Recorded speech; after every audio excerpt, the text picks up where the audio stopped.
یمنی حوثیوں نے باب المندب میں سعودی عرب کے مال بردار جہاز پر میزائل حملہ کیا ہے۔ حملے میں سعودی جہاز پر سوار عملے کے 3 ارکان جاں بحق ہو گئے۔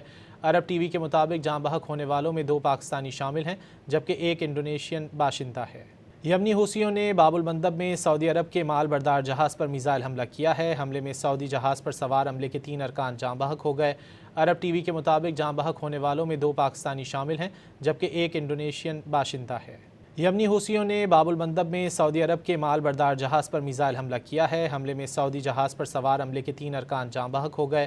عرب ٹی وی کے مطابق جاں بحق ہونے والوں میں 2 پاکستانی شامل ہیں جبکہ ایک انڈونیشین باشندہ ہے۔ یمنی حوثیوں نے باب المندب میں سعودی عرب کے مال بردار جہاز پر میزائل حملہ کیا ہے۔ حملے میں سعودی جہاز پر سوار عملے کے 3 ارکان جاں بحق ہو گئے۔ عرب ٹی وی کے مطابق جاں بحق ہونے والوں میں 2 پاکستانی شامل ہیں جبکہ ایک انڈونیشین باشندہ ہے۔ یمنی حوثیوں نے باب المندب میں سعودی عرب کے مال بردار جہاز پر میزائل حملہ کیا ہے۔ حملے میں سعودی جہاز پر سوار عملے کے 3 ارکان جاں بحق ہو گئے۔ عرب ٹی وی کے مطابق جاں بحق ہونے والوں میں 2 پاکستانی شامل ہیں جبکہ ایک انڈونیشین باشندہ ہے۔